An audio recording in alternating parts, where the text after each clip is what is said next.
రాకూడదు. అది నేను కోరుకుంటున్నాను. నచ శక్యం మయా తాత స్థాతుం క్షణమపి ప్రభో, ఒక్క క్షణం కూడా ఇక్కడ నేను ఉండడానికి వెళ్ళిపోతాను అన్నట్ట. కైకేయి చాలా సంతోషించి, ఇదిగో బట్టలు ఇస్తున్నాను తీసుకోండి అని 3 జతలు తీసుకొచ్చింది బట్టలు. ఎందుకంటే ఈ వేషంతో వెళ్తావా, కాసేపు ఓపిక పట్టండి, ఆయన అడవికి పంపించేసాక మన ఇళ్ళకి వెళదాం. వెంటనే ఆ 3 నారచీరలు తీసుకొచ్చి, ఎందుకంటే ఆయన అలా టెన్షన్లో పెట్టేసి మన ఇంటికి వెళ్ళిపోతే చాలా కష్టం, ఆ నార వస్త్రాలన్నీ తీసుకొచ్చి కైకేయి 3కి ఇచ్చింది కట్టుకోమని. ఎంత ఘోరమైన విషయం అండి. అంటే అది కూడా మర్చిపోలేదు ఆమె, ఇలా వెళ్ళకూడదు, ఇలాగే వెళ్ళాలి అని.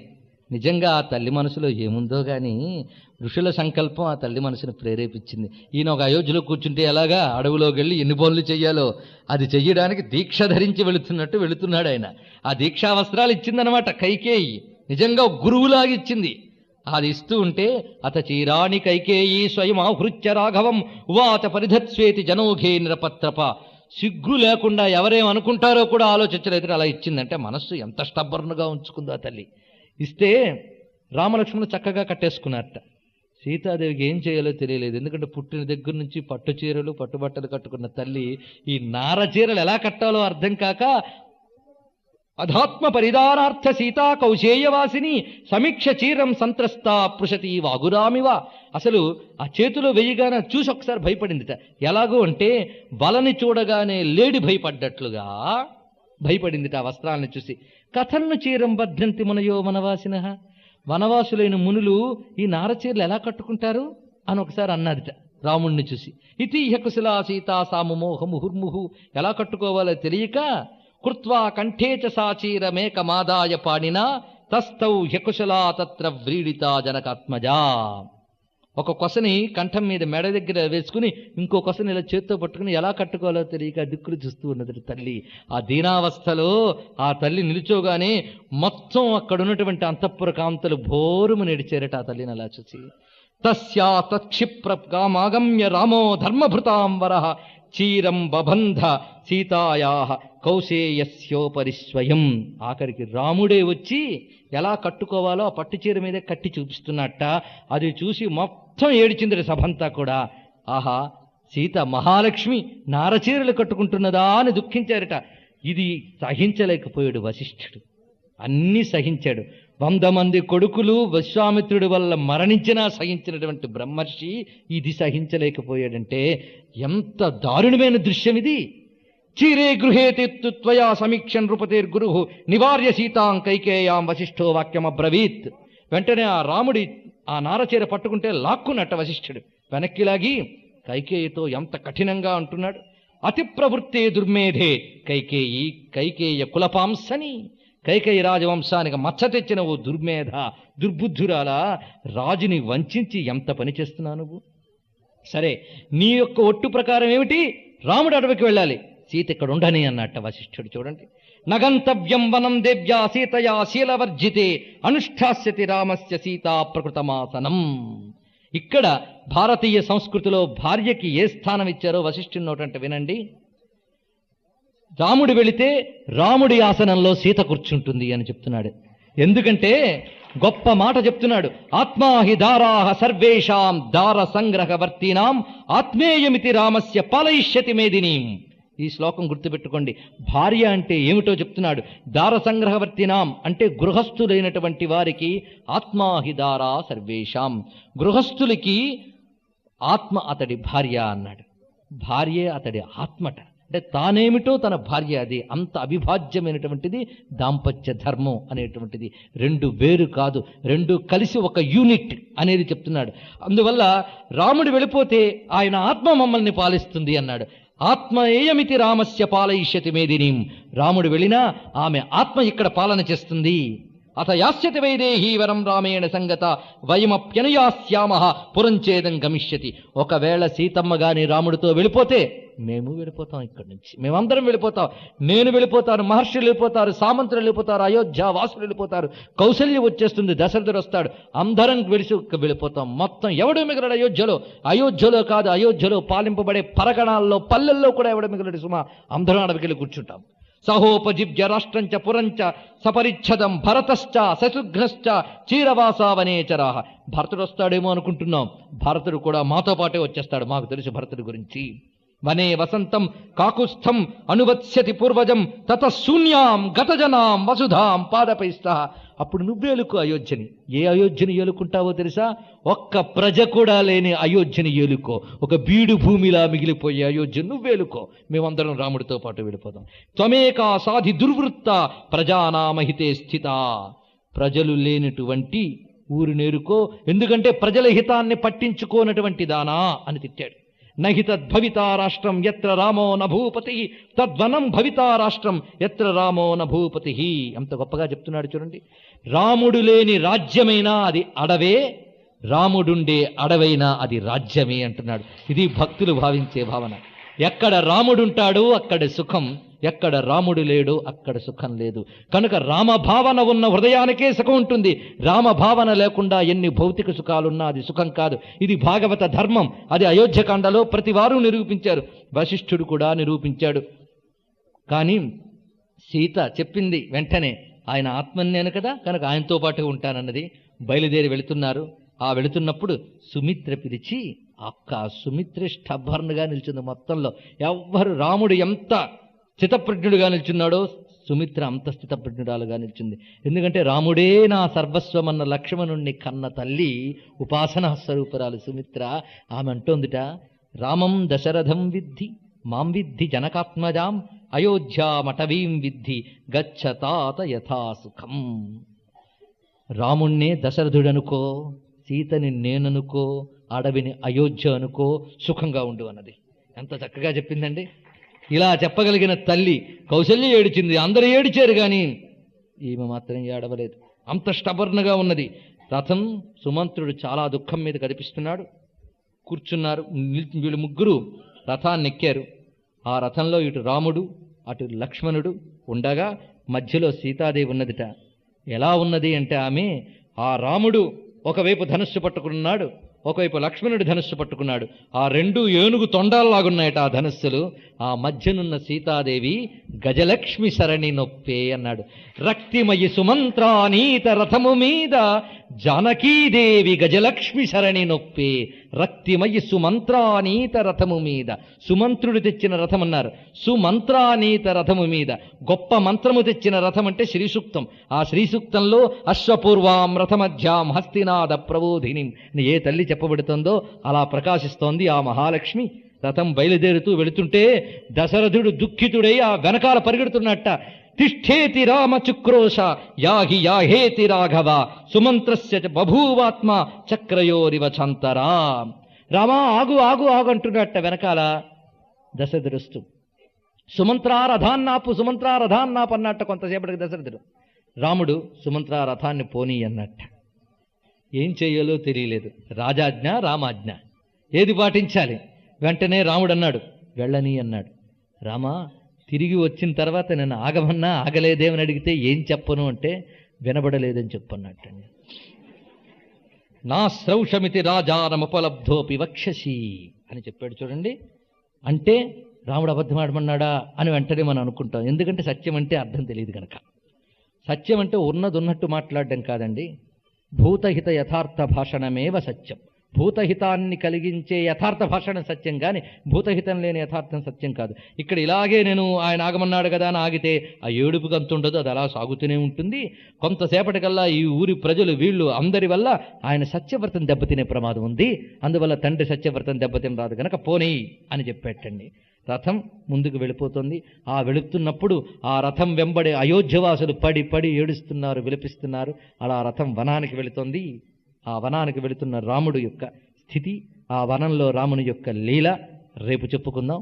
ఈ రోజుకింతటితో స్వస్తి. స్వస్తి ప్రజాభ్య పరిపాలయంతాం న్యాయేన మార్గేణ మహిం మహిషాః గోబ్రాహ్మణేభ్య శుభమస్తు నిత్యం. లోకాః సమస్తాః సుఖినో భవంతు. కాలే వర్షతు పర్జన్యః పృథివీ సస్యశాలినీ. దేశోऽयं క్షోభరహితో బ్రహ్మణాః సంతు నిర్భయాః. అపుత్రాః పుత్రిణః సంతు పుత్రిణః సంతు పౌత్రిణః. అధనాః సధనాః సంతు జీవంతు శరదాం శతం. చక్రవర్తితనూజాయ సర్వభౌమాయ మంగళం. వేద వేదాంత వేద్యాయ మేఘశ్యామలమూర్తయే పుంసాం మోహనరూపాయ పుణ్యశ్లోకాయ మంగళం. విశ్వామిత్రాంతరంగాయ మిథిలానగరీపతే భాగ్యానాం పరిపాకాయ భవ్యరూపాయ మంగళం. ఓం జాంబవత్ సుగ్రీవ హనుమత్ సీతాలక్ష్మణ భరత శత్రుఘ్న పరివార సమేత శ్రీ రామచంద్ర పరబ్రహ్మకి. శ్రీరామ జయ జయ రామ, శ్రీరామ జయ రామ జయ జయ రామ, శ్రీరామ జయ రామ జయ జయ రామ. నమః పార్వతీపతయే హర హర మహాదేవ. తపావనమచింత్య వైభవం తం నరం వపుషి కుంజరం ముఖే మన్మహే కిమపి తుందిలం మహః. శరణం కరవాణి శర్మదం తే చరణం వాణి చరాచరోపజీవ్యం కరుణామసృణైః కటాక్షపాతైః కురు మామంబ కృతార్థసార్థవాహం.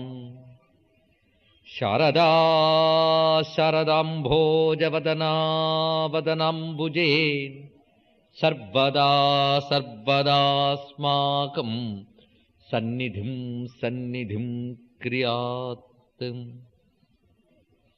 విమలపటీ కమలకుటీ పుస్తక రుద్రాక్షసస్తహస్తపుటీ కామాక్షి పక్ష్మలాక్షి కలిత విపంచీ విభాసి వైరించి.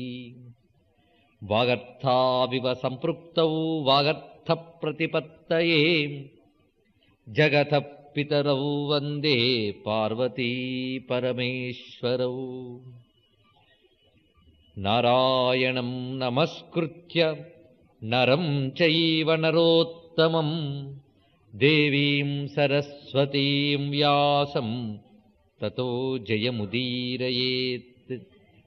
మూకం కరోతి వాచాలం పంగుం లంఘయతే గిరిం యత్కృపాతమహం వందే పరమానందమాధవం. కూజంతం రామ రామేతి మధురం మధురాక్షరం ఆరుహ్య కవితాశాఖాం వందే వాల్మీకికోకిలం. యః పిబన్ సతతం రామచరితామృతసాగరం అతృప్తస్తం మునిం వందే ప్రాచేతసమకల్మషం.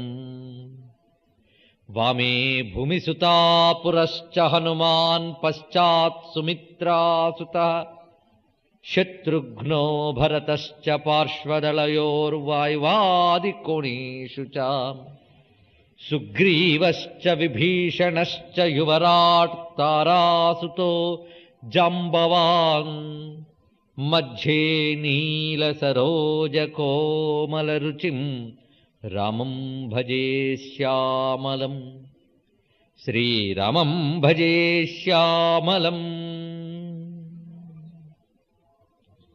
రామాయ రామభద్రాయ రామచంద్రాయ వేధసే రఘునాథాయ నాథాయ సీతాయాః పతయే నమః. ఆపదామపహర్తారం దాతారం సర్వసంపదాం లోకాభిరామం శ్రీరామం భూయో భూయో నమామ్యహం. శ్రీరామ రామ రామేతి రమే రామే మనోరమే సహస్రనామ తత్తుల్యం రామనామవరాననే. గోష్పదీకృతవారాసిం మశకీకృతరాక్షసం రామాయణ మహామాలారత్నం వందే అనిలాత్మజం. ఆంజనేయమతిపాటలాననం కాంచనాద్రికమనీయ విగ్రహం పారిజాతతరుమూలవాసినం భావయామి పవమాననందనం. యత్ర యత్ర రఘునాథ కీర్తనం తత్ర తత్ర కృతమస్తకాంజలిం బాష్పవారి పరిపూర్ణలోచనం మారుతిం నమత రాక్షసాంతకం. శ్రీరామ జయ రామ జయ జయ రామ,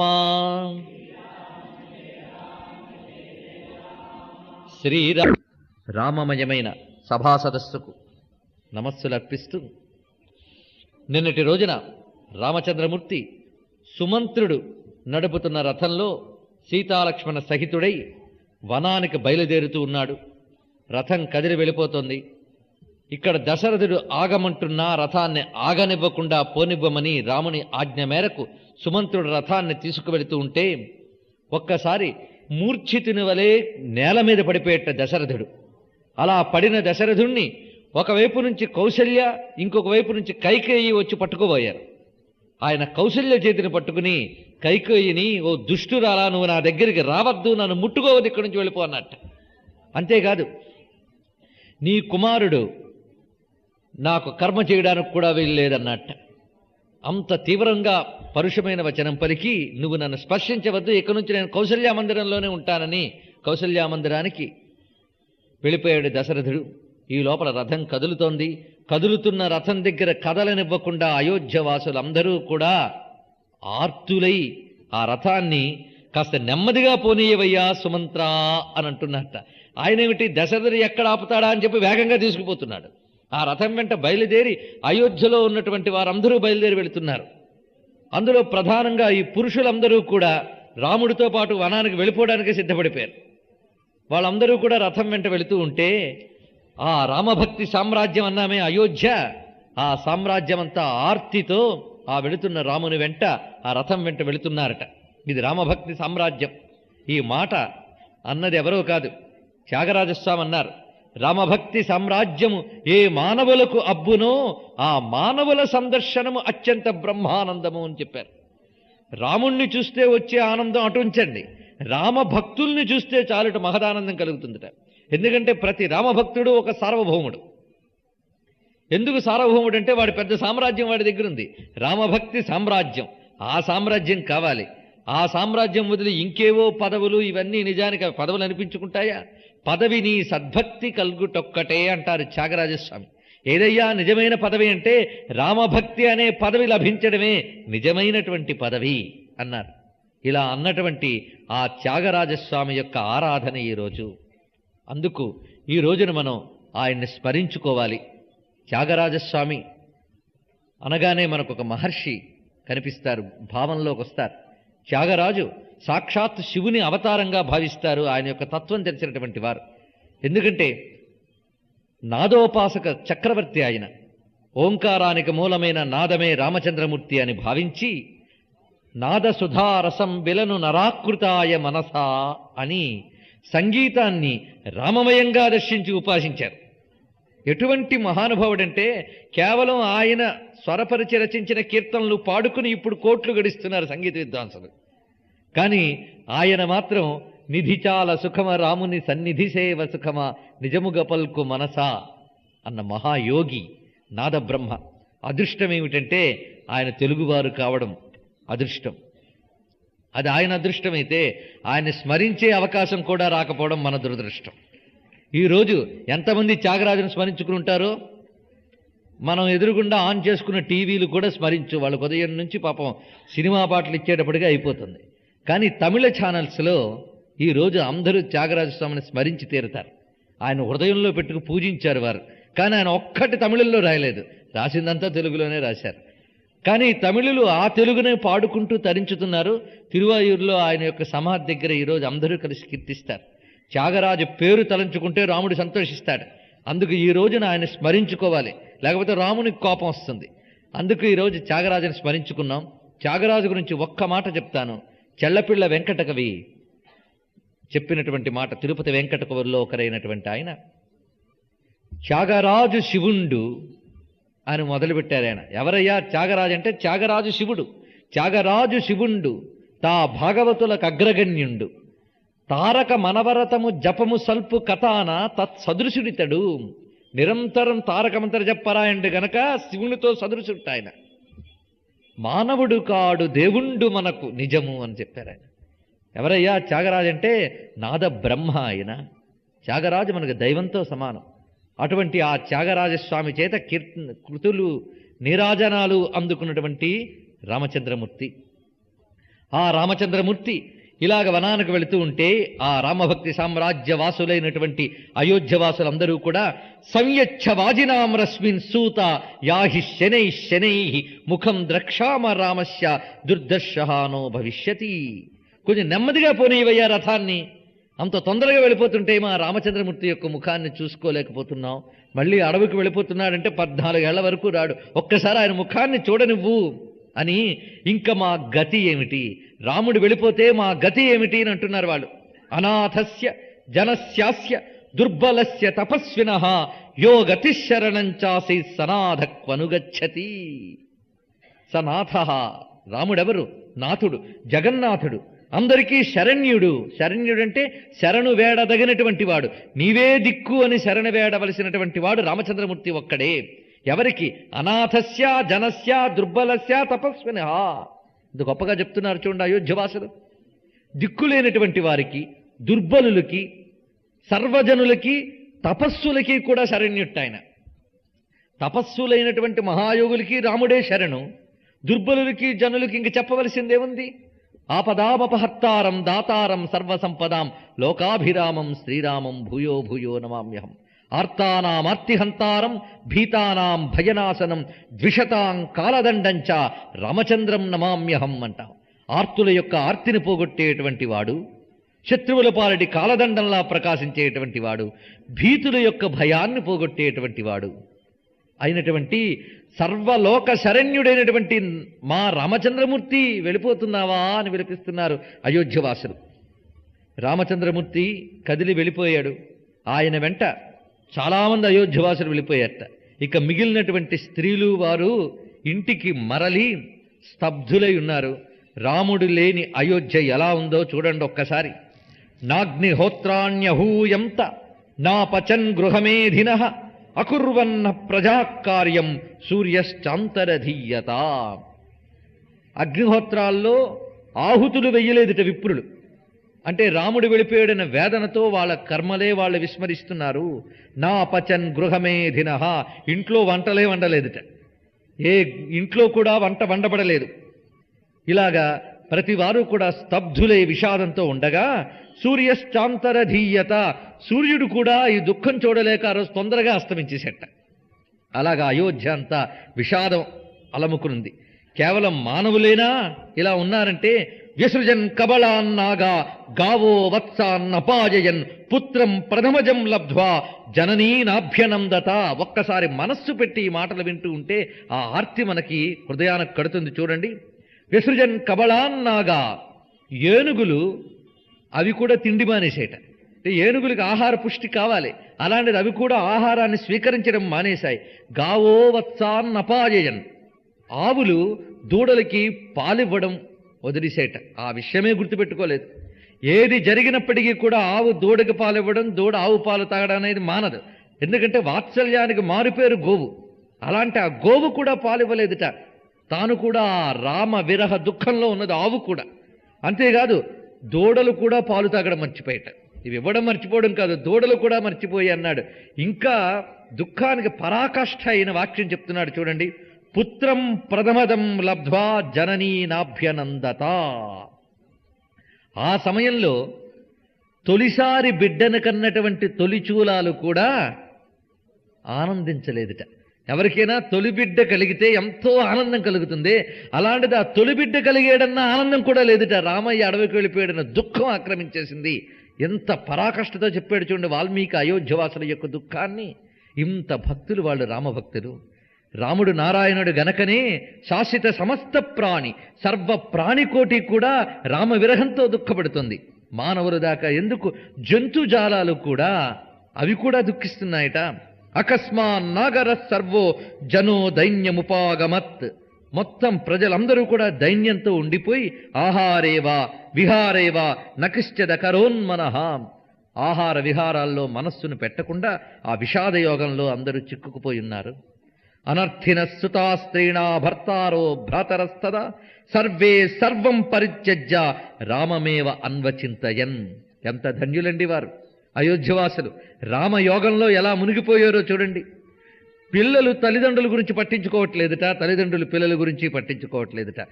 అలాగే భర్త భార్య యొక్క యోగక్షేమాలు విచారించడం లేదు, భార్య భర్త యొక్క యోగక్షేమాలు విచారించట్లేదు. అందరూ అన్నీ విడిచి కేవలం రామమేవ అన్వచింతయన్, ఆ రాముని యొక్క చేతలు, ఆ రాముని యొక్క ప్రేమ, ఆయన లాలన, ఆయన యొక్క ఔదార్యం, రూపము, గుణము ఇవే చింతన చేస్తూ అందరూ ఆ రాత్రి ఎవరూ కూడా నిద్రపోలేదుట.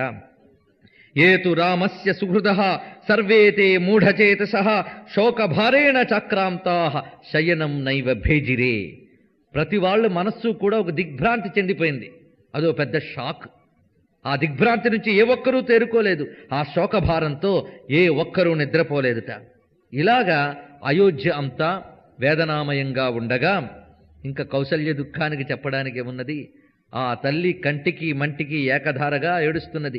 అయోధ్యలో ప్రతి ఇల్లు రాజభవనంతో సహా దుఃఖమయమైన వాతావరణంతో ఉన్నది. ఆ స్థితిలో రాముని వలె స్థితప్రజ్ఞురాలైనటువంటి ఒక ఉపాసనా స్వరూప మాత్రం కౌసల్య దగ్గర కూర్చుని ఓదార్చుతోందిట ఆ తల్లి సుమిత్రాదేవి. ఈ తల్లికి రామచంద్రమూర్తి నారాయణుడిని ఎంత స్పష్టంగా చూడండి తెలుసు. వాళ్ళ అబ్బాయి గారు ఉన్నాడే లక్ష్మణుడు, ఆయన ఎంత దివ్యంగా చెప్పాడు. నువ్వు తప్ప నాకేం అక్కర్లేదు రామా అన్నాడు శరణాగత ధర్మానికి పరాకష్టగా. అటువంటి ఆ బిడ్డని కన్న తల్లి ఎంత చక్కగా చెప్తోందో చూడండి కౌసల్యతో. రాముడు నారాయణుడని వాల్మీకి ఎంత స్పష్టంగా చెప్తున్నాడో ఈ వాక్యాలన్నీ పరిశీలిస్తే మనకు తెలుస్తుంది. సుమిత్ర ఓదార్చుతూ అంటోందిట, ఎందుకు నువ్వు బాధపడుతున్నావో నాకు అర్థం కావట్లేదు, నాకేం బాధలేదు సుమా అంటోంది సుమిత్ర. చూడండి, అందరూ ఇంత బాధపడుతుంటే ఈమె బాధే పడట్లేదుట. రాముడు అడవికి వెళ్ళిపోయాడే, కష్టాలు పడతాడే, నువ్వు బాధపడుతున్నావు. రాముడికి కష్టం ఏమిటి? రాముడు అడవికి వెళ్ళాడంటే ఆయన అడవిలో ఏ ఒక్కడే ఆయన బాధించలేవది గుర్తుపెట్టుకో. చివరికి సూర్యుడు కూడా తన తీవ్రమైన కిరణాలతో ఆయన ఒంటిని తాకలేడన్నది. అంత గొప్ప మాట చూడండి. ఎందుకంటే అంత పరమాత్మని తన వేడి చేత్తో తాకడమా అని సూర్యుడు కూడా చల్లని చేత్తోనే తాకుతాట. ఆయన్ని పూజిస్తున్నట్లుగా చేతిని తగిలిస్తాడు తప్ప ప్రకృతి సహజంగా తాకట్ట రాముణ్ణి. ఎంత చక్కగా చెప్తాం సుమిత్ర చూడండి. అంటే పంచభూతాలు ఉన్నటువంటి ప్రకృతిలోనే రాముడు తిరుగుతున్నాడు. కానీ పంచభూతాలు ఇతర మానవులను చూసినట్లుగా రాముణ్ణి చూడట్లే, పరమాత్మని అర్చిస్తున్నట్టుగా పంచభూతాలు చూస్తున్నాయట. ఆ సూర్య భగవానుడు కూడా రాముణ్ణి ఏమాత్రం ఆ కందిపోయేలా చేయడు సుమా. వ్యక్తం రామస్య విజ్ఞాయ శౌచం మాహాత్మ్యముత్తమం నగాత్ర వంశభి సూర్య సంతాపయితుమర్హతి. సూర్య భగవానుడు కూడా ఆయన వేడి కిరణాలను తగిలించాడు. ఇంకా ఆయన కష్టం ఏంటి చెప్పు? ఎందుకంటే రాముడు ఎవరో తెలుసా? గొప్ప మాట చెప్తాం చూడండి. సూర్యస్యాపి భవేత్ సూర్యో అగ్నేరగ్ని ప్రభో ప్రభు శ్రియశ్చ శ్రీర్భవేదగ్రియా కీర్తి కీర్త్యా క్షమా క్షమా దైవతం దైవతానాంచ భూతానాం భూతసత్తమః తస్య కేశగుణాదేవి వనేవాప్యభవాపురే. రామచంద్రమూర్తి ఎవరో తెలుసా? సూర్యులకు సూర్యుడు. సూర్యస్యాపి భవేత్ సూర్యో, సూర్యులకు సూర్యుడు, అగ్నికి అగ్ని, ప్రభువులకు ప్రభువుట. సూర్యులకు కూడా సూర్యుడు రామచంద్రమూర్తి అన్నది. ఇది కృష్ణ పరమాత్మ గీతలో చెప్పినటువంటి వాక్యం. యదాదిత్యగతం తేజో జగద్భాసయతేఖిలం యచ్చంద్రమసి యచ్చాగ్నౌ తత్తేజో విద్ధి మామకం అని చెప్తాడు. సూర్యుడిలో, చంద్రుడిలో, అగ్నిలో ఏ తేజస్సు ప్రకాశిస్తున్నదో ఆ తేజస్సు నాది అని తెలుసుకో అని చెప్పాడు కృష్ణ పరమాత్మ. అది పరమాత్మ యొక్క తేజస్సు.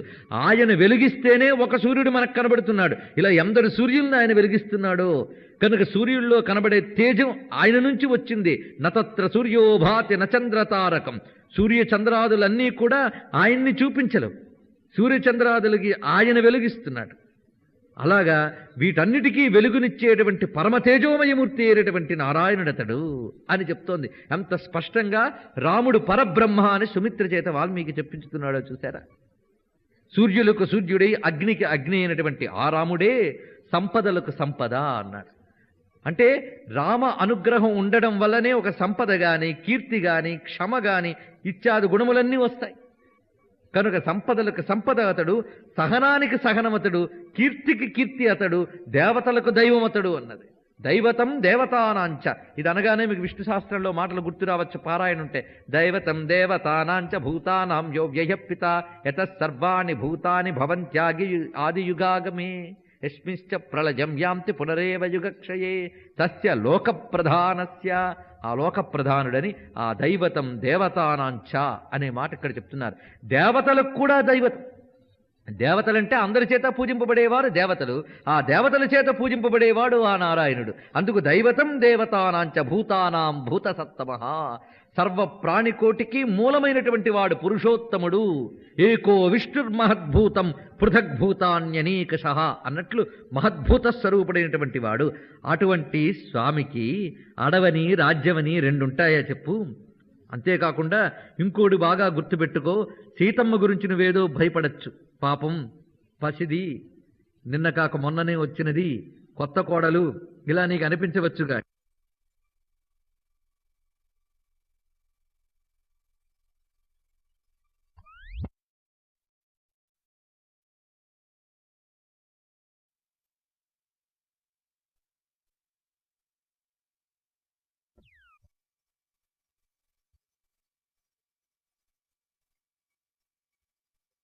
అపరాజితం, రాముడెవరు? అపరాజితుడు, సామాన్యుడు కాడు. అపరాజితుడు అంటే పరాజయం అనేది ఎరుగునటువంటి వాడు అయినటువంటి రామచంద్రమూర్తికి సీతమేవ సీతేవానుగత లక్ష్మీ తస్య కిం నామ దుర్లభం. లక్ష్మి ఆయన వెంటనే వెళుతుంది, సీతా మహాలక్ష్మి. ఆ తల్లి అక్కడుంటూ ఉంటే కిన్నామ దుర్లభం, దుర్లభమే ఉంది అని. అంటే వాళ్ళు వెళుతున్నది అపరాజితులై రావడానికే, పక్కన లక్ష్మి సహాయంగా వెళుతోంది అని సుమిత్ర ఇంత చక్కగా చెప్తున్నది. క్షిప్రం ద్రక్షసి పుత్రం త్వం ససీతం సహ లక్ష్మణం. ఏముంది, 14 ఏళ్ళు కూడా 14 నిమిషాల్లా గడిచిపోతాయిలే, వచ్చేస్తాడు మళ్ళీ సీతాలక్ష్మణులతో సహా రాముడు, దుఃఖించకు అని సుమిత్ర కౌసల్యను ఓదార్చింది. ఇక్కడ రామమూర్తి యొక్క పరబ్రహ్మ స్వరూపాన్ని ఎంత చక్కగా సుమిత్ర చెప్పింది చూడండి. ఇలా మనం చూస్తూ ఉంటే నిన్న ఒకరొక సందేహం కూడా అడిగారు. వాల్మీకాన్ని వెళ్ళిపోతూ కొన్ని సందేహాలు ప్రజల్లో ఉన్నాయన్న విషయం కూడా మర్చిపోయే పరిస్థితి వస్తోంది. ఏమిటంటే ఊర్మిళాదేవి ఏమైందని. ఊర్మిళాదేవి 14 ఏళ్ళు నిద్రపోయిందని కొందరు చెప్తారు. ఆ నిద్రలేవీ లేవు ఎక్కడ. ఊర్మిళాదేవి ప్రస్తావన అసలు వాల్మీకి తీసుకురాలేదంటే అన్యాయం కదండి అని మనకు అనిపిస్తుంది. ఇందులో అన్యాయం ఏమీ లేదు. పాతివ్రత్యం అనేటటువంటిది 2 రకాలుగా ఉంటుంది. ఎలా ఉంటుంది ఒక పాతివ్రత్యం అనేది రాముడు సీతకు చెప్పాడు. నేను 14 ఏళ్ళు ఇక్కడ ఉండను గనక నువ్వు ఇక్కడుంటూ వ్రతాచరణ చేసుకుంటూ ఉండు అని చెప్పాడు. ఇది పాతివ్రత్య ధర్మమే. కానీ ఆమె ఏమన్నది, నేను నీతో పాటు వస్తానన్నది. ఇది పాతివ్రత్య ధర్మమే. 2 పాతివ్రత్య ధర్మాలే. ఈ ధర్మాన్ని సీత పాటిస్తే ఆ ధర్మాన్ని ఊర్మిళ పాటించింది, అంతే. ఇక్కడ తెలుసుకోవాల్సింది అదే విశేషం. ఆమె వ్రతపరాయణురాలై ఆ లక్ష్మణుని రాక కోసం ఎదురు చూస్తూ హృదయం లక్ష్మణునికి ఇచ్చి ఉన్నది అని మాత్రమే అర్థం చేసుకోవాలి. అక్కడ లక్ష్మణుడు ఊర్మిళతో వెళ్ళొస్తానని చెప్పడం, మౌనంగా ఊర్మిళ ఉండడం విషయానికి భాష్యం ఏమిటి అంటే, ఆ వ్రతాన్ని ఆమె అవలంబించింది. ఎందుకంటే లక్ష్మణుడు మాత్రమే వెళ్ళాడు.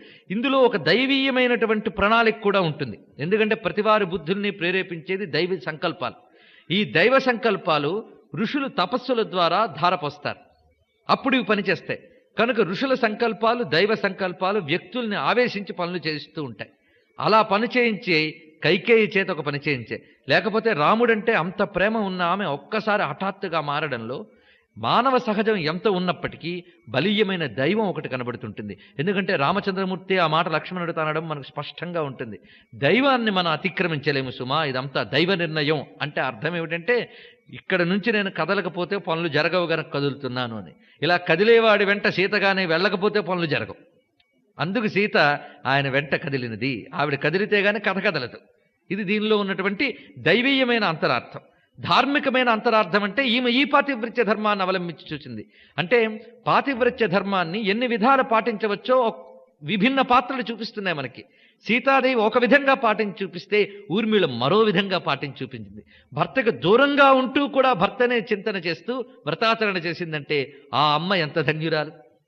అయితే ఈ విధమైన సమాధానం లభించక ఊర్మిళ నిద్రపోయిందని కల్పించుకుని సంతృప్తి పడ్డారు కొంతమంది. కానీ ఈ నిద్ర ఎక్కడా లేదు. అయితే ఇలా కల్పించుకోవడంలో తప్పేం లేదు. రామాయణం పుట్టిన తర్వాత ఎంతోమంది ఎన్నో రకాలుగా కల్పించుకున్నారు, ఎన్నో ఘట్టాలు కల్పించుకున్నారు. కొన్ని ఘట్టాలు ఏంటంటే ప్రమాదకరమైన కల్పనలు, కొన్ని పర్వాలేదు, వాళ్ళ భక్తికి అది ఉదాహరణ. పాపం ప్రేమగా వాళ్ళు ఊర్మిళ నిద్ర అని జానపదులు పాడుకుంటూ ఉంటారు. పాడుకోనియండి, అలాగా రామకథ గానం చేయబడింది. కానీ అది కల్పితమని తెలుసుకోండి, ప్రమాణం కాదు అని అంతవరకు చెప్పడం. కానీ ఆ చక్కని సంప్రదాయాన్ని నిందించడం నా ఉద్దేశం కాదు. ఇలాంటి కొన్ని అందమైన కల్పనలు కొన్ని జరిగాయి, కొన్ని వికారమైన కల్పనలు కొన్ని జరిగాయి. ఆ వికార కల్పనలు తీసి పారేద్దాం, అందమైన కల్పనని కల్పన అని తెలుసుకుందాం. మళ్ళీ అది ప్రమాణం అనుకోవద్దు. ఎందుకంటే 14 ఏళ్ళు ఏ మనిషి అలా నిద్రపోవడం అనేది ఉండదు.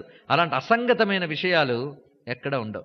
నిద్ర లేకుండా ఉండడం ఉంటుంది, అదొక రహస్యం.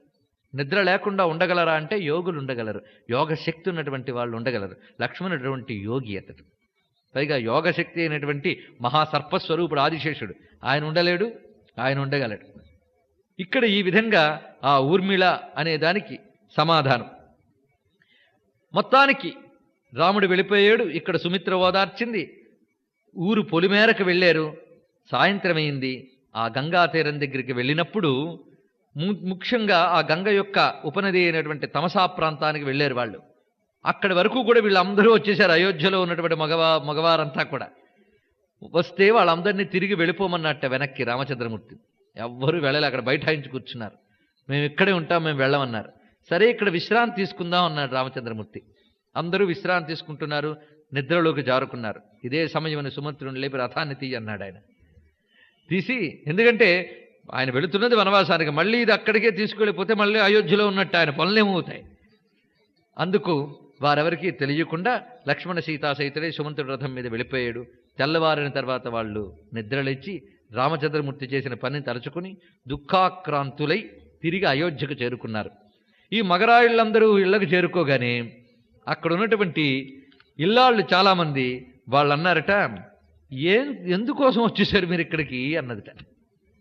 మేమే రాలేకపోయామే, రాముడి వద్దకు దుఃఖిస్తున్నాం, కనీసం మీరైనా వెళ్ళారని అనుకుంటే మీరందరూ ఇలాగొచ్చేసారే అని. ప్రతి ఇల్లు కూడా ఏడుపు రొదలతో నిండిపోయిందిట. గృహే గృహే రుదత్యంశ్చ భర్తారం గృహమాగతం వ్యగర్హయంత దుఃఖార్త వాగ్భిస్తోత్రైరివ ద్విపాన్. ఏనుగులకి ఆ అంకుశాలతో పొడుస్తారే, అలా పొడుస్తున్నట్టు వీళ్ళ మాటలతో. ఏమనంటే, కిం తేషాం గృహై కార్యం కిం దారై కిం ధనేనవా పుత్రైర్వా కిం సుఖైర్వాపి ఏన పశ్యంతి రాఘవం. ఇదొకటి మంచి గొప్ప శ్లోకం. ఎందుకు మీకు ఇళ్లతో ఏం పనుంది, ఇక ధనంతో ఏం పనుంది, అసలు పనులతో ఏం పనుంది మీకు? రాముణ్ణి చూడకుండా ఉన్నప్పుడు ఇళ్ళెందుకు, ధనాలెందుకు, పనులెందుకు? రాముడున్నప్పుడే ఇవన్నీ, ఆయన లేనప్పుడు ఇంకెందుకు ఇవన్నీ అన్నట్టు వాళ్ళు. అంటే అంత గొప్పగా చెప్తున్నారు చూడండి. జీవితం ఎప్పుడు సార్థకత అవుతుంది అంటే రాముడున్నప్పుడే సార్థకత. మనం అనుభవించేవన్నీ కూడా ఆ రామార్పణమై అనుభవించినప్పుడే సార్థకత. రామస్మరణ లేని జీవితం ఎంత వ్యర్థమో అయోధ్యవాసులు చెప్తున్నారు. ఇదే భాగవతుల యొక్క భావన, భక్తి భావనలో చెప్పినటువంటి మాట అని. అసలు సత్పురుషుడు ఒక్కడే సుమా అన్నారు. ఒక్కడే సత్పురుషుడు ఇంత అయోధ్యకి. ఎవడా సత్పురుషుడు అంటే ఏక సత్పురుషో లోకే లక్ష్మణ. ఇందరిలో ఒకే ఒక్క మగాడు ఉన్నాడయ్యా. ఆ మగాడెవడంటే లక్ష్మణుడు ఒక్కడే. ఆయన ఒక్కడే యోనుగచ్చతి కాకుత్స్థ రామం పరిచరన్వని. ఆయన ఒక్కడే రాముడి వెంట వెళ్ళిపోయి ఆయనతో ఉన్నాడు గనుక ఆయన ఒక్కడే మగవాడు అన్నట్ట. అంత వేదనతో ఉన్నది అయోధ్య. ఇలా ఉండగా ఆ రామచంద్రమూర్తి బయలుదేరి ఆ గంగా తీరానికి చేరుకున్నాడు. ఇంకా గంగ దాటవలసినటువంటి పరిస్థితి. అక్కడికి చేరి ఒక వృక్షము యొక్క నీడలో నిలుచుని ఉన్నాడు. సుమంత్రుడు రథాన్ని ఆపి అక్కడ నిల్చునుండగా దూరం నుంచి అది చూసి పరిగెత్తుకుంటూ వస్తూ ఉన్నాడు గుహుడు.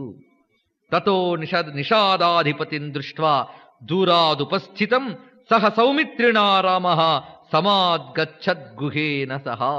అంత గొప్పగా చెప్తున్నారు చూడండి. ఇక్కడ ఆనందంతో పరిగెత్తుకొస్తున్నట్టు గుహుడు. అది కూడా గుహుడు యొక్క చారులు చెట్లు మించి చూస్తూ ఉంటారు కొంతమంది, ఎవరెవరు వస్తున్నారా అని. అలా చూస్తుండగా వాళ్ళకి రామచంద్రమూర్తి కనబడ్డారు. వెంటనే గుహుడికి కబురు వెళ్ళిపోయింది. గుహుడు పరిగెత్తుకుంటూ వస్తున్నాడు. గుహుడు రావడం చూసి వెంటనే రామచంద్రమూర్తి కూర్చున్న రాముడు కాస్త కదిలి ముందుకు వెళ్ళేట. ఇక్కడ రామచంద్రుడు మర్యాదా పురుషోత్తముడు అంటారే, ఆ మర్యాద అంటే హద్దు, కట్టుబాటు, ధర్మం. ఆ ధర్మ పాలనలో, ఔదార్యంలో, సౌజన్యంలో ఆయన ఎంత గొప్పవాడో చెప్తున్న ఘట్టాలు ఇవన్నీ. అందుకే రాముణ్ణి పరిశీలించండి ప్రతి చోట అని. రాముడితో పాటు మనం ప్రయాణించాలి అని చెప్పడానికి కారణం అదే. రాముడి గురించి చెప్తూ అంటాడు అన్నమాచార్య, రాజీవ నేత్రాయ రాఘవాయ నమో సౌజన్య నిలయాయ జానకీశాయ. రాముడు ఎవరయ్యా అంటే సౌజన్యానికి నిలయంట. సౌజన్యమే రాముడు. ఆ సౌజన్య భావంతో ఉన్నటువంటి రామచంద్రమూర్తి గుహుడు వస్తూ ఉంటే తాను ఎదుర్కొన్నట్టండి. శృంగిబేరపురంలో ఒక బోయల రాజుకి ఒక చక్రవర్తి కుమారుడు ఎదుర్కొన్నాడంటే ఎంత స్నేహమర్యాదను ఆయన ఇస్తున్నాడు చూడండి. తన కోసం వస్తున్న వాడి వైపు తాను అడుగులు వేస్తాడు. అది రాముని యొక్క ఔదార్యం, భగవంతుని యొక్క కారుణ్యం. మన రామకృష్ణ పరమహంస చెప్తారు, భక్తుడు భగవంతుడి వైపు ఒక్క అడుగు వేస్తే భగవంతుడు భక్తుడి వైపు 10 అడుగులు వేసి వస్తాడు. అది భగవంతుడి యొక్క కారుణ్యం. కనుక ఆలస్యం మనది, ఆయనది కాదు. మనం మూర్ఖులమై రాముడు తప్ప ఇంకేవో రామములు అనుకుని సుందరములు తిరుగుతున్నాం కానీ ఆయనే అనుకునిగానే ఆయన వైపు తిరిగితే ఎంత కారుణ్యాన్ని, ఎంత ఔదార్యాన్ని ఆయన తన నుంచి ప్రసరింపజేసి ఆదుకుంటాడు. ఆ భక్తవత్సలుడు, ఆ భక్తవాత్సల్యం. రాముడంటే వాత్సల్యమూర్తి. ఆ వాత్సల్యమూర్తిగా లక్ష్మణుడి పట్ల, సీత పట్ల ఆయన చూపించిన వాత్సల్యం చూడండి. ఇప్పుడు గుహుడి పట్ల చూపిస్తున్న వాత్సల్యం, పైగా ఆ మాటలు అంత చక్కగా మాట్లాడుతున్నాడండి. స్నేహం అంటే అది. గుహుడు అనేటువంటి వాడు ఒక బోయలరాజు అనుకోవట్లేనా, స్నేహపూర్వకంగా ప్రేమ ఇంత చూపిస్తే అంత చూపిస్తాట రాముడు. అది ఆయన యొక్క గొప్పతనం. మనకు ఆ గుండెలు తీసి ప్రేమ గుమ్మరించినప్పటికీ కూడా వాడి పట్ల మనం ప్రేమించాలి. ఎందుకంటే హోదా, పదవి ఇవన్నీ చూస్తాం. అవతల వాడు రెస్పెక్ట్ చేయలేదా అంటే ఇవన్నీను. అందుకే రాముణ్ణి చూసి నేర్చుకోవాల్సినవి ఎన్నో చూడండి. గుహమేవం బ్రువాణంతు రాఘవ ప్రత్యువాచ. వెంటనే వచ్చి గుహుడు రాగానే గట్టిగా ఆలింగనం చేసుకున్నట్ట. తమార్తస్సం పరిష్వజ్య గుహో రాఘవమబ్రవీత్. గట్టిగా ఆలింగనం చేసుకుని, నువ్వు ఇలా రావడం వల్ల నేను చాలా ఆనందించాను సుమా. అర్చితాశ్చైవ హృష్టాశ్చ భవతా సర్వదావయం. నువ్వు ఈ రావడమే నాకు పెద్ద అర్చన అన్నాడు. నువ్వు ఇలా రావడం పెద్ద అర్చన. పైగా నేను వచ్చేనన్న తొందరలో ఒక రాజువై కూడా నువ్వు, శృంగిబేరపురానికి రాజువు నువ్వు, రాజువై కూడా పద్భ్యామభిగమాచ్చైవ స్నేహ సందర్శనేనవై. అయ్యో ఒట్టి కాళ్లతో పరిగెత్తుకొచ్చేసేవా, పాపం కాలుకి చెప్పులు కూడా వేసుకోలే, రథం మీద కూడా రాలే, ఇలాగే పరిగెత్తుకొచ్చేసేవా, అయ్యో గుహ ఎంత కష్టపడ్డావయ్యా అన్నట్ట. ఏం మర్యాద చూడండి. తన స్నేహితుడు ఒట్టి కాళ్లతో వచ్చేసాడు అని అన్నట్ట. అంత ప్రేమగా అనగానే ఇంకా ఆనందం తట్టుకోలేపాడు గుహుడు. నువ్వు ఇక్కడే ఉండిపోయావయ్యా, ఇటు అటు వెళ్ళకు. యథాయోధ్యా తథేయం తే రామ కిం కరవాణితే. నా శృంగిబేరపురమే నీకు అయోధ్య అనుకో, ఇక్కడే ఉండిపో. ఈదృశం హి మహాబోహో కిం ప్రాప్స్యత్యతిథి ప్రియం. ఇంత చక్కటి ప్రియమైన అతిథి నాకు ఎవరు దొరుకుతారు చెప్పు, ఇక్కడే ఉండిపో. స్వాగతం తే మహాబాహో తవేయమఖిలామహీ. అసలు నిజానికి నా శృంగిబేరపురం వచ్చి అని అంటున్నాను కానీ అఖిల మహీ నీది అన్నారు. అంటే అఖిల భూమి కూడా నీదేనయ్యా. వయం ప్రేష్యా భవాన్ భర్త సాధురాజ్యం ప్రసాదిన. ఇక్కడ అయోధ్యవాసుడు చెప్పిన కొన్ని శ్లోకాలు, సుమిత్ర చెప్పిన కొన్ని శ్లోకాలు, లక్ష్మణుడు చెప్పిన కొన్ని శ్లోకాలు నిజానికి రామస్తోత్రాలు. రాముడికి హృదయమున్న భక్తుడు, హృదయాన్ని సమర్పించే భక్తుడు చెయ్యవలసిన స్తోత్రం. ఈ స్తోత్రం కూడా భక్తుడు అనవలసిందే. స్వాగతం తే మహాబాహో తవేయమఖిలామహీ. స్వామి, నా సామ్రాజ్యమంతా నువ్వేనయ్యా అని అంటున్నాడు. అంటే నాది అని ఏ సామ్రాజ్యాన్ని పోగు చేసుకున్నానో అదంతా నువ్వే ఏలుకో అని ప్రతివాడు అనవలసిందే. వయం ప్రేష్య భవాన్ భర్త సాధురాజ్యం ప్రసాదిన. నువ్వు ఎలా చెప్తే అలా వినవలసిన వాళ్ళం మేము, నువ్వు రాజువి కనుక శాసించు స్వామి అన్నట్ట. నీ ప్రేమకి చాలా సంతోషమయ్యా, కానీ నేను నగరంలో ప్రవేశించను. నేను వెళుతున్నది అరణ్యవాసం కనుక నీ రాజ్యంలోకి రావట్లే. నువ్వు పొలిమేరకు వచ్చి నన్ను కలిసావు, నీ రాజ్యం వైపు మాత్రం నేను రాలేను అన్నాడు.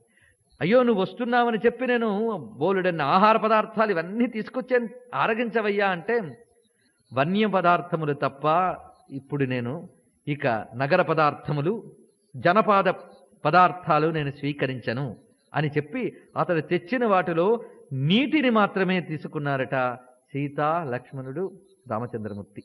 జలమాత్రం తు సంప్రాశ్య, నీటిని మాత్రమే తీసుకున్నారు. అని ఇంకొక సాయం ఉందయ్యా, నన్ను ఈ గంగ నుంచి దాటించాలి అని చెప్పేట. అప్పుడు రాత్రి అయింది. మరుసటి రోజు ఉదయం వారు దాటుతారు. ఆ రాత్రిపూట వీరు శయనించాలి, నగరంలోకి రారు. పోని అక్కడి నుంచి మంచి బెడ్ తెచ్చి వేద్దామా ఇక్కడ అంటే నగరమైనటువంటి భోగాలు ఇక్కడ వర్జనీయాలు. అప్పుడు మర్రిపాలతో జడలు కట్టించుకుంటాడు రామచంద్రమూర్తి, లక్ష్మణుడు కూడా. ఎందుకంటే ఆమె ఏం చెప్పినది, జటాధారి అయి వల్కలములు ధరించి వెళ్ళమన్నది కనుక ఇప్పుడు అరణ్యవాసానికి ప్రారంభం గనక జటాధారణ ముందు పూర్తి చేసుకున్నారట. అంటే పూర్ణంగా ఒక మునివేషంతో ఉన్నాడు ఇప్పుడు రామచంద్రమూర్తి. ఆ విధంగా ఉండి ఇక పడుకున్నటువంటి శయ్య ఏది అంటే గడ్డి పరుపు తయారు చేసేట లక్ష్మణుడు. అక్కడంతా చదును చేసి ఇంగుది వృక్షము అని చెట్టు, అది ఆ చెట్టు నీడలో తయారు చేస్తే అక్కడ నిద్రపోతున్నారు మన సీతారాములు. లక్ష్మణుడు మాత్రం నిద్రపోవట్లే. గుహుడు, లక్ష్మణుడు, సుమంత్రుడు కబుర్లు చెప్పుకుంటున్నారట. ఏమిటి ఆ రామచంద్రమూర్తి అని ఆ మాటల్లో అంటాడు గుహుడు, నహి రామాత్ ప్రియతమో మమాస్తి భువి కశ్చన బ్రవీమ్యేతదహం సత్యం సత్యేనైవ చతే శపే. ఒక మాట నేను చెప్తున్నాను, రాముడి కంటే నాకు ప్రియతముడెవడూ లేడు. ఇది నేను చెప్తున్నది సత్యం సుమా, సత్యం మీద ఒట్టు పెట్టి చెప్తున్నాను అన్నాడు. చూడండి ఈ మాట, సత్యం మీదే ఒట్టు పెట్టి చెప్తున్నాను సత్యాన్ని. ఏమిటంటే రాముడి కంటే నాకు ప్రీతముడెవడు లేడు అని. కనుక గుహుడు యొక్క రామభక్తి ఉన్నదే అది ఒక పరాకాష్ఠకు చెందినటువంటి భక్తి. రాముడు తప్ప అన్యమేమీ లేదు. ఒక లక్ష్మణుణ్ణి చూశాం, రాముడే నాకు సర్వము అని. ఒక దశరథుణ్ణి చూశాం, వాళ్ళందరూ యోగులు ఒక్కొక్కరు కూడా. దశరథుడిది ఇదంతా ప్రేమయోగం, రామ ప్రేమయోగం. ఆ యోగంలో ఉన్నటువంటి ఒక్కొక్క భక్తుణ్ణి పరిశీలిస్తూ వస్తున్నాం. ఇప్పుడు గుహుని యొక్క భక్తి ఇటువంటిది. ఇంక తెల్లవారింది, గంగని దాటించాలి, రథాన్ని సిద్ధం చేశాడు గుహుడు. అయితే రథం ఎక్కబోతూ ఉన్నట్టు రామచంద్రమూర్తి. ఇక్కడ అధ్యాత్మ రామాయణకర్త ఒక చక్కటి భావన తీసుకొస్తాడు. ఏమనంటే, ఒక్కసారి ఆగవయ్యా రామా, నీ పాదాలు కడుగుతాను అంటాడు. అంటే నా మిత్రుడు అతను, మిత్రుడి చేత పాదాలు కడిగించుకోవడం ఏంటి, ఆయనకి ఇష్టం లేకపోవచ్చు. కనుక నీ పాదాలు కడగడానికి ఒక కారణం ఉందయ్యా అన్నట్ట. ఏమిటంటే, క్షాళయామి తవ పాద పంకజం నాథ దారు దృషధోక్కి మంతరం మానుషీకరణ చూర్ణమస్థితే. ఓ రామా, నీ కాళ్ళు ఎందుకు కడుగుతున్నానంటే, నీ కాలి కంటుకున్న దుమ్మంతా బయటే ముందు ఉండిపోతే అప్పుడు నువ్వు పడవెక్కచ్చు. లేకపోతే ఆ పడవ కాస్త మరో స్త్రీగా మారిపోతే మనకు ప్రమాదం అన్నారు. ఎందుకంటే నీ పాదధూళి సోకడం వల్ల ఒక శిలలా పడున్న ఆమె స్త్రీగా మారిపోయిందే. శిలకి కర్రకి తేడా ఏముంది? ఒక జడాన్ని కూడా చైతన్యవంతం చేయగలిగే శక్తి నీ పాదానుకుందయ్యా. ఒక జడ పదార్థాన్ని కూడా చైతన్యమూర్తిగా మలచగలిగే శక్తి నీ పాదధూళికి ఉన్నది కదా. కనుక ఆ పడవి కాస్త స్త్రీ అయిపోయిందనుకో, ఇంకా మా బతుకేమవ్వాలి. అందువల్ల స్వామి కడుగుతాను అన్నట్ట. చిరునవ్వు నవ్వుకున్నట్ట రామచంద్రమూర్తి. ఇందులో చమత్కారం, నిజంగా స్త్రీ అయిపోతుందా అనుకోవద్దు. ఆ ప్రేమ, ఆ భక్తి ఏదో నెపం పెడితే గాని కడగడానికి అవ్వదనమాట. ఇలా ప్రేమగా అని కడిగేట్టు గుహుడు, రామమూర్తి నవ్వుకున్నట్ట. ఇలాగా గుహుని చేత కడగబడినటువంటి దివ్య చరణాలతో రామచంద్రమూర్తి ఆ పడవ సీతాలక్ష్మణ సహితుడై అధిరోహించి దాటేడు గంగని. అక్కడ ఒడ్డున అలా ఉండిపోయేట్టు గుహుడు. రామా, 14 ఏళ్ల తర్వాత ఒక్కరోజు ఆలస్యమైన ఉండలేను సుమా, రావయ్యా, ఎదురు చూస్తూ ఉంటాను ఇక్కడే అన్నట్ట. అని దీని గురించి కృష్ణశాస్త్రి గారు చాలా బాగా చెప్తారు. అక్కడ గంగ కూడా అలా స్తబ్దగా ఉండిపోయిందిట. ఇక గుహుడున్నాడే, డిల్లపడిన మనసు అల్లన నిలుచుండు ఆ గుహుండు 14 ఏండ్లు. అసలు 14 ఏళ్ళు అలాగే నిల్చుండిపోయాడా అన్నంత దైన్యంతో ఉండిపోయేట. కనుచూపు మేర రామచంద్రమూర్తి సీతాలక్ష్మణులు వెళుతూ ఉన్న దిశని అలా చూస్తూ ఉండిపోయాడు. ఈ లోపల అక్కడ సీతా, లక్ష్మణుడు, రాముడు వెళుతూ ఉన్నారు. అక్కడ భరద్వాజుని యొక్క ఆశ్రమం కనబడింది. ఇక్కడ నుంచి మనకు మహర్షి పరంపర కనబడుతూ ఉంటుంది. మహర్షులే రామకథను నడిపినటువంటి వారు. మొదట ఒక మహర్షి వచ్చారుగా, విశ్వామిత్రుడు. ఇక్కడ నుంచి మహర్షులే రామ ఇలా వెళ్ళు, ఇలా వెళ్ళు, ఇలా వెళ్ళు అని రాముణ్ణి డైరెక్షన్ చూపించి నడిపిస్తూ ఉంటారు మహర్షులు. మొత్తంగా రాముడు ఎక్కడుండాలో నిర్దేశిస్తారండి. దీనిలో అంతరార్థం ఏమిటంటే, రామాయణం అంతా ఒక మహామంత్రం అన్నాం. మంత్రాన్ని ఎప్పుడు దర్శించే వాళ్ళు ఋషులే. దేవత యొక్క స్వరూపం, దేవత యొక్క గమనం ఇదంతా తెలిసిన వాళ్ళు ఋషులే. కనుక నారాయణుడు రాముడై వచ్చాడంటే ఆ రాముడు నరత్వాన్ని చూపిస్తూ నారాయణత్వాన్ని దాచుకున్నాడు కదా. ఆ నారాయణుడి గురించి తెలిసినటువంటి వారు గనక ఆ నరుడు ఎటు వెళ్ళాలో చూపిస్తున్నారు వాళ్ళు. ఇందులో ఉన్నటువంటి విషయం అది. కనుక ఋషులు చూపించినటువంటి త్రోవలో వెళుతున్నాడు రాముడు. దానివల్ల మనకు చెప్తున్నది ఏమిటో తెలుసా? ఋషులు చెప్పిన మార్గంలో నడవండయ్యా అని చెప్తున్నాడు. అది మనకు చెప్తున్న బోధ. ఋషులు చెప్తున్న మార్గంలో నడవడమే శ్రేయస్కరం. ఋషులు బోధించినటువంటి దివ్య సంస్కృతి మనది. ఆ ధర్మాలు ఆచరించి బ్రతకమని ఇందులో బోధనమాట. భరద్వాజుని దగ్గర ఆతిథ్యాన్ని స్వీకరించిన తర్వాత చిత్రకూటానికి మీరు వెళ్ళి అక్కడ ఆశ్రమ నిర్మాణం చేసుకోండి అని చెప్పేట భరద్వాజుడు. ఆ విధంగా సీతారామ లక్ష్మణులు వెళుతూ ఉంటే భరద్వాజుడు చెప్పాడు, ఇప్పుడు మీరు యమున దాటాలి. ఆ యమున దాటేటప్పుడు మీరు పడవ తయారు చేసుకుని వెళ్ళండి అన్నాడు. అంతేగాని ఎవరో చేసిన పడవలో మీరు వెళ్ళొద్దు అని అన్నారు. అంటే ఆ పడవ తయారు చేసుకుని యమున దాటడంలో ఒక అర్చన, ఒక మర్యాద, ఒక శ్రమ, తమదైన కర్మ చేయాలి తప్ప ఇంకొకరి కర్మను అక్కడ వినియోగించుకోకూడదు. ఆ నదికి అక్కడ చెప్పినటువంటి పవిత్రతది. ఇది ఒక దీక్షగా చెప్పాడు భరద్వాజుడు. అప్పుడు సరేనని లక్ష్మణ సహాయంతో తయారైనటువంటి పడవలో బయలుదేరబడుతున్నారు, యమునని దాటబోతున్నారు. అప్పుడు సీతమ్మ యమునా నదికి నమస్కరించిందిట. ఇక రాముడితో పాటు మన సీతని పరిశీలిస్తూ వెళుతూ ఉండాలి. ఆ అమ్మే కదా అమ్మలందరికీ ఆదర్శం. భారతీయ స్త్రీ ఎలా ప్రవర్తించాలో చెప్తున్నది మన తల్లి సీతమ్మ. అసలు గంగకే పసుపు కుంకుమ ఇవన్నీ ఇచ్చి నమస్కరించిందిట. అమ్మా, ఆశీర్వదించి వనవాసానికి వెళుతూ ఉన్నాం, మళ్ళీ క్షేమంగా తిరిగి రాగానే నీకు మొక్కులు చెల్లిస్తానని గంగకు మొక్కుకుందిట.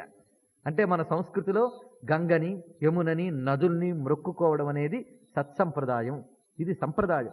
ఎందుకంటే వాటిని కేవలం ప్రకృతి పదార్థాలుగా చూడకూడదని, అవి దేవతామూర్తులని. ఆ దేవతామూర్తి మనల్ని అనుగ్రహిస్తుంది. అమ్మ ఒళ్ళో కూర్చోపెట్టుకున్నట్లుగా ప్రకృతి మనల్ని ఒళ్ళో కూర్చోపెట్టుకుంది.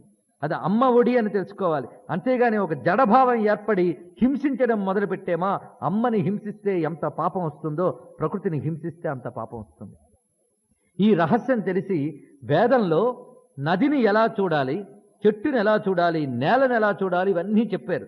ఈ విషయాలు మనం ఇంతకు ముందు కూడా చర్చించుకున్నాం. ఇప్పుడు అమ్మ యమునా నదిని ఎలా నమస్కరిస్తుందో చూడండి ఎంత చక్కగా. ఓ తల్లి, నీవు నల్లని చేతోహరమూర్తివి. యమున నల్లగా ఉంటుంది, పైగా రమణీయంగా ఉంటుంది, చూడ్డానికి చాలా కమనీయం. అందుకే చేతోహరమూర్తి, చిత్తాన్ని హరించేటటువంటి నల్లదనంట. నల్లగా చిత్తాన్ని హరించేటట్లే ఉన్నావు. మా ఆయన గారు కూడా అలాగే ఉన్నారమ్మా అంటుంది. శ్రీ రఘురాముండు ఆతత మేఘశ్యామల చేతోహరమూర్తి. మా ఆయన గారు కూడా సామనచార్యమేను కదా, నల్లనివాడు, పైగా ఈయన చేతోహరమూర్తి. మీ ఇద్దరికి ఒకటే పోలికమ్మా. పైగా నువ్వు చల్లగా ఉంటావు, రసమయంగా ప్రవహిస్తావు జలంతో. అలాగే మా స్వామి కూడా చల్లగా ఉంటాడు. నువ్వు అందరి దాహాన్ని తీర్చుతావు, ఈయన కూడా అందరి యొక్క తాపత్రయాల్ని పోగొడతాడు. అంత ఇద్దరికి పోలికలున్నాయి. ఉండవు మరి ఎక్కడికి పోతాయి పోలికలు అని. మీరు ఒక్క చెట్టు ఫలంబుల్, మీరు ఒకే చెట్టుకు పండిన ఫలాలమ్మా అన్నట్ట. ఎందుకంటే నవజలజప్త వంశపతి నాపతి, వారల ఇంటి ఆడుబిడ్డవు మరి నీవు. మా ఆయన గారేమో సూర్యవంశపు రాజు, నువ్వు సూర్యపుత్రికవి. యమునా నది సూర్యతనయ. ఇక్కడ ఒక్కొక్క నదికి సంబంధించి ఒక్కొక్క దేవతా స్వరూపం, ఒక్కొక్క పురాణ గాథ ముడిపడ్డాయి మనకి. కనుక భారతీయులకి ఈ నదులన్నీ ఆత్మబంధాలు. వాటిలో దేవతామూర్తుల్ని దర్శిస్తూ ఉన్నాం మనం. సూర్య తేజం ఉన్నది యమునలో, అందుకే సూర్యపుత్రిక యమునా నది.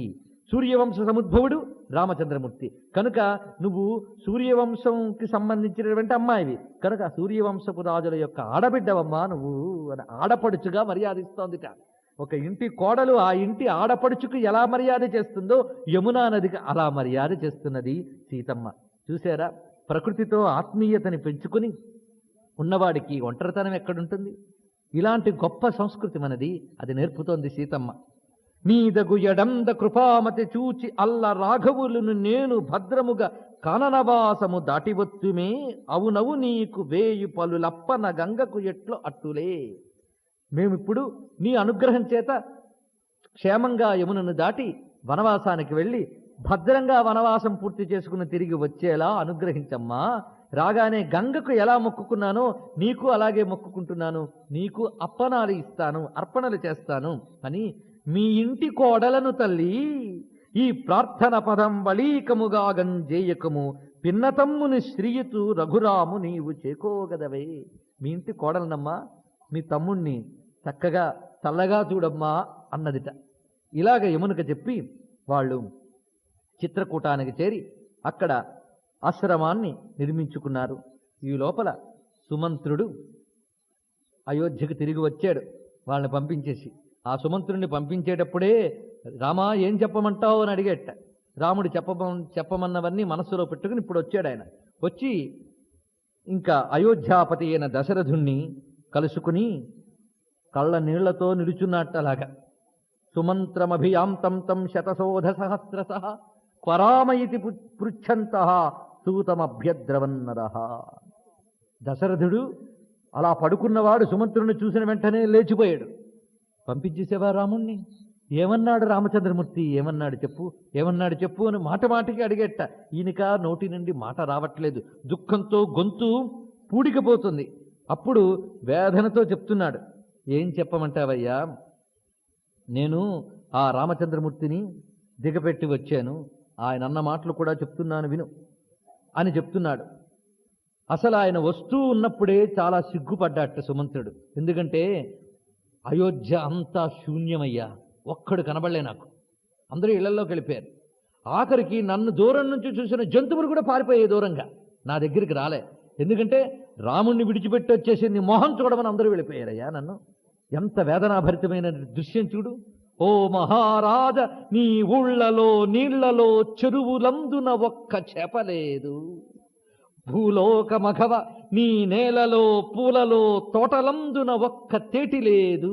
అంటే తుమ్మెదులు కూడా పువ్వుల్లో తేనె తాగట్లేదుట, అంత విరక్తులైపోయాయి వాటన్నిటికీ కూడా. పృథ్వీశ ఈ రాజ్య వీధిలో పురములందున ఒక్క పురుగు లేదు. ప్రభు మీరు చను అసి వాళ్లలో బీళ్లలో పసివి మేసెడి ఒక్క పశువు లేదు. చిన్ని కోడలితోడ రామన్నను వదలి వచ్చుచున్నట్టి నాదు దౌర్భాగ్యముఖము పరిహరించెరో. నాదు సేవకత పొంటె పృథ్వీపతి ఎంతగా ప్రతారించినా. నీకు సారథిగా పెట్టి నన్ను ఎంత బాధ పెట్టేవయ్యా నువ్వు. అహో ధిగితి నిస్వస్య హా రామేతి శుక్రుశ. చి వృధా నా జీవితం అనుకున్నట్ట సుమంత్రుడు. సరాజ మార్గమధ్యేన సుమంత్ర పిహితానన. ముఖం ముడుచుకుపోయి చిన్నబోయిన ముఖంతోనే దగ్గరికి వచ్చానయ్యా అని అంటే కొంతసేపు దశరథుడు మౌనం వహించాడు. కొంతసేపు సుమంత్రుడు దుఃఖం తీరిన తర్వాత కిమువాచ వచో రామ కిమువాచ చ లక్ష్మణ సుమంత్ర వనమాసాద్య కిమువాచ చ మైథిలి. రాముడేమన్నాడో చెప్పవా, లక్ష్మణుడేమన్నాడో చెప్పవా, నా కోడలు సీతమ్మ ఏమందో చెప్పవా అంటే చెప్తున్నాను వినవయ్యా. రాముడు ఏం చెప్పాడో చెప్తున్నాను విను. సూత మద్వచనాత్తస్య తాతస్య విదితాత్మనః శిరసా వందనీయస్య వంద్యౌ పాదౌ మహాత్మనః. నాన్నగారి పాదాలకి శిరసా నమస్కరిస్తున్నానని చెప్పు. ఎటువంటి పాదాలో తెలుసా? అవి వందనీయస్య, నమస్కారానికి యోగ్యమైనటువంటి చరణములు, మహాత్ముడైన మా నాన్నగారివి అన్నారు. మహాత్ముడైన మా నాన్నగారి అనే మాట చెప్పడంతో తండ్రి పట్ల తనకున్నటువంటి ప్రేమ ఇసుమంత కూడా తగ్గలేదని, గౌరవం తగ్గలేదని చెప్పడం ఆ మహాత్మా అనే శబ్దంలోనే చెప్పాడు ఆయన. ఇలా చెప్పి సర్వమంతఃపురం వాచ్యం సూతమద్వచనాత్వయ ఆరోగ్యం అవిశేషేణ యథార్హం అభివాదనం. అంతఃపురంలో ఉన్నటువంటి తల్లులందరికీ కూడా తగిన విధంగా పాదాభివందనం చేశానని చెప్పు అన్నాడు రామచంద్రమూర్తి. అంతేకాదు ప్రత్యేకించి కౌసల్యతో ఏం చెప్పమన్నాడో తెలుసా? ధర్మ నిత్యా యథాకాలం అగ్నియాగార పరాభవ దేవి దేవస్య పాదవుచ దేవవత్ పరిపాలయా అని చెప్పాడు. ధర్మ నిత్యా యథాకాలం, తల్లి కౌసల్యతో చెప్పు, ధర్మము నిత్యము. అంతేగాని ఈ దుఃఖములు ఈ కష్టాలు వీటి గురించి పట్టించుకోకూడదు. ధర్మం నిత్యమని గుర్తుపెట్టుకో. అదే ముందు నుంచి ఆయన చెప్తున్నాడు, ఎమోషనల్ ఇంబ్యాలెన్స్కి లోనై ధర్మాన్ని విస్మరించరాదు. అందువల్ల దుఃఖాక్రాంతురాలవై కూర్చోకుండా ధర్మాన్ని పాలించు. అగ్నియాగార పరోభవ, అగ్నిహోత్ర గృహం చక్కగా ఉండేలా చూసుకో అని తల్లికి చెప్పన్నాడు. అంటే అర్థం ఏమిటంటే నిత్యాగ్నిహోత్రాలు ఉండేవి ఆ రాజగృహాల్లో. నిత్యాగ్నిహోత్రం అంటే భార్యాభర్త కలిసి చేసేటువంటిది. అందులో ఆ అగ్నిహోత్ర గృహం సవ్యంగా ఉండేటట్టు చూసుకోవాల్సిన బాధ్యత భార్యకున్నది. అంటే భర్త చేత ధర్మాన్ని ఆచరింపజేయవలసిన బాధ్యత భార్యకున్నది. అంతేగాని ఈమె ధర్మం చేస్తూ ఉంటే వాడి మానాన వాడు పైలా పచ్చిసి తిరగడం కాదు. ఇద్దరూ కలిసి ధర్మాన్ని ఆచరించాలి. అంతేగాని మనకి ఈ రోజుల్లో విపరీతమైన పరిస్థితులు ఏర్పడుతున్నాయి. ఆశ్చర్యంగా కూడా ఉంటుంది. ఈ మగ మహారాజులు ఉన్నారే, వాళ్ళకు అసలు సంకల్పం చెప్పుకోవడం కూడా రాదు. పూజా పునస్కారాలు అంతగా రావు. కొన్నాళ్ళకి దండం ఎలా పెట్టాలో కూడా మర్చిపోతారేమో. అలాంటి దుస్థితికి వెళ్ళిపోతారు. ఏమీ తెలియదు. చిట్ట చివరికి ఏదైనా తిథి గుర్తుకొస్తే ఇంటావిడ చెప్పాలి, వాళ్ళ చెబితండి ఏకాదశి అండి అని. ఇంకా చెప్పాలంటే రేపు వినాయక చవితి, కాస్త స్నానం చేసి పూజ చేసుకోండి అని. ఇలాంటి పరిస్థితులు ఉన్నారు వీళ్ళు నిజానికి. అయితే ఒకటి విధంగా గొప్పతనం ఏంటంటే, వివేకానంద చెప్పినట్టు ఇంకా ఈ దేశంలో ధర్మం అనేది మిగిలి ఉందంటే అది అమ్మల వల్లే, స్త్రీల వల్లే, ఇందులో సందేహం లేదు. కానీ ధర్మం స్త్రీలదే అని ఊరుకోవద్దు. ఏదో మా ఆవిడ చేసుకుంటుందండి, నాకు అవేం పట్టవండి అంటాడు వాడు ఏదో గొప్పలాగా. కానీ బాగా గుర్తుపెట్టుకోండి, పురుషుడు చేసేటటువంటి యొక్క పుణ్యం వాడికి ఇంటికి వస్తుంది. ఆమె చేసిన పుణ్యం ఆమెకే ఉంటుంది. ఇది గమనించాలి. కనుక ఈ దుస్థితి నుండి బయటపడి గృహిణీ గృహస్థులు కలిసి ఆచరించవలసిన విషయం ఇది. కనుక వీళ్ళు ఏం చేయాలి? స్త్రీ అంటే అతడి చేత చేయించాలి, అది ఇక్కడ చెప్పడం. అతడి చేత ఎప్పుడు చేయించాలి ధర్మాన్ని విడవనివ్వకుండా. అందుకే ధర్మపత్ని. కనుక అగ్నియాగార పరోభవ, దేవతారాధన మర్చిపోవద్దని అమ్మతో చెప్పన్నాడు. ఎందుకంటే దుఃఖం కలగ్గానే ఫస్ట్ మనకు విరక్తి కలిగే దేవుడి మీద. ఇంత నమ్ముకున్నాం, ఇన్ని చేస్తున్నాం, ఏం చేసాడు? నిజంగా ఎంత నమ్ముకున్నామో ఏం చేస్తున్నామో మనకి తెలుసు. అంతేగా సుమంత్రుడు అంటాడండి, రాముణ్ణి పంపిస్తూ వెళ్ళిపోతూ ఉంటే ఆర్తితో, బ్రహ్మచర్యం, తపస్సు, శుద్ధత, ధర్మం ఇవన్నీ వృధాయేనా రామా అంటాడు. లేకపోతే అన్నీ ఉన్న నీకు ఈ గతి ఏమిటి అని అంటాడంటే సుమంత్రుడు. అంటే రాముడు చిరునవ్వు నవ్వుతాడు. నాకు ఏ గతి పట్టింది అనుకుంటున్నావయ్యా నువ్వు? నా తండ్రి ధర్మాన్ని పాలించి గొప్ప యోగం నాకు కలిగింది వెళుతున్నాను అన్నాడు రామచంద్రమూర్తి. ఎంత గొప్ప సమాధానం చెప్పాడు చూడండి. అది గమనించాలి. అది ఇక్కడ చెప్తున్నాడు. నువ్వు ఎమోషనల్ ఇంబ్యాలెన్స్ గురయ్యి దేవతారాధనని విస్మరించకూడదు సుమా అని అమ్మతో చెప్పు. ఎందుకంటే ముందు అమ్మతో చెప్తే అమ్మ అయ్యతో చెప్తుంది. చెప్పి వారిద్దరూ ధర్మాన్ని ఆచరిస్తారు అని. అభిమానంచ మానంచ త్యక్వా హర్తస్వ మాతృషు అనురాజాన మార్యాంచ కైకేయీ మంబకారయా. అహంకారం లేక ఆమె వల్ల కదా నా బిడ్డ ఇలా వెళ్ళిపోయాడు అని ఏనాడు మనస్సులో అనుకోకుండా కౌసల్య కైకేయిని ఆదరించాలి. ఎవరిని? అంబ కైకేయి. అమ్మాయి అయిన కైకేయిని